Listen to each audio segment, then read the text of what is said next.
Jessie les a ensuite fait travailler en atelier de production et de réflexion autour de 5 grands thèmes, donc le capitalisme, sexe et sexualité, origine et racisme, âge et handicap. On est parti d'un point positif parce que quand il a commencé à exposer ses idées, Jessie, il nous a mis en confiance. Alors je vais essayer de vous partager un point qui est un point de paradoxe sur les inégalités. Mais de mon point de vue, la manière dont on en parle, et au plus on en parle, au plus ça crée du sentiment qu'on n'est pas concerné par les inégalités. Quand on nous parle de pauvreté, on va nous parler des figures extrêmes de la pauvreté. On va nous parler des SDF, ceux qui sont à la rue, des familles vraiment extrêmement pauvres, etc. Ça c'est pour les questions économiques, classe sociale, etc.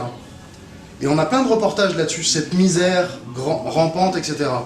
Du coup, à chaque fois qu'on la voit, on a le sentiment, nous on n'est pas concernés par ça en fait. Nous ça va. Du coup, nous, si on ne vit pas une injustice la plus violente en matière économique, la plus précaire, on a l'impression qu'en gros ça va parce qu'il y a pire que nous.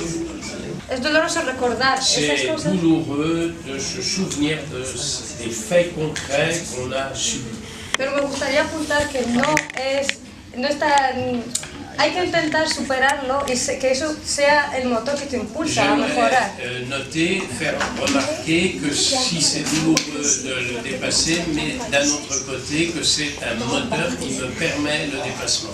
Para no aceptar las injusticias ya hacia ti les injustices, oui. Y luchar para que esas injusticias no afecten a los demás. Et lutter aussi pour que ces injustices n'affectent pas les autres. J'ai trouvé ça en fait assez cocasse parce que je m'énervais parce que j'arrivais pas à trouver un moment où j'étais discriminé.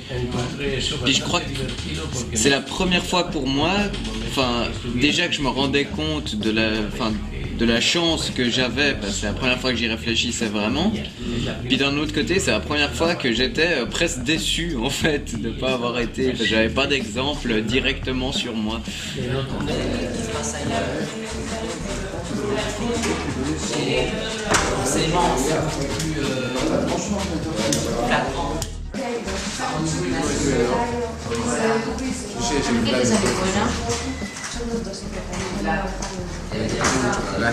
Yo escribí lo que yo hablo. ¿Quieres tú escribir? Pablo, escribe. ¿Cuándo es? ¿Qué? ¿Ahora?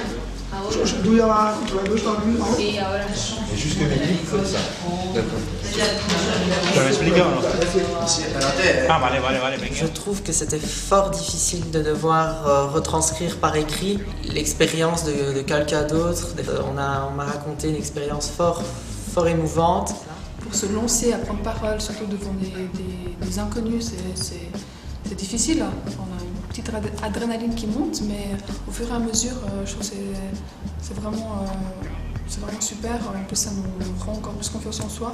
Dans les ateliers de réflexion, j'ai eu beaucoup de difficultés à parler de moi parce que d'habitude, je suis fort renfermée sur moi-même. Et là, j'ai commencé à paniquer, que j'ai eu un gros blocage. J'avais des difficultés parce que, en fait, j'aime pas parler trop de mes expériences personnelles. Je me plains pas au niveau des discriminations parce que j'ai toujours réussi à m'en sortir. Mais plutôt où j'ai eu la discrimination, je dirais, c'est au niveau de ma famille, au niveau familial. Ça a généré en moi, effectivement, des retours en arrière où, effectivement, je me disais, telle situation peut être comparable à celle que vivent les collègues, les jeunes européens. Effectivement, c'est aussi une situation de discrimination et du coup, petit à petit, j'ai découvert que en fait, j'avais peut-être vécu plusieurs situations de discrimination ou en tout cas mes proches et du coup, oui, ça m'a parlé.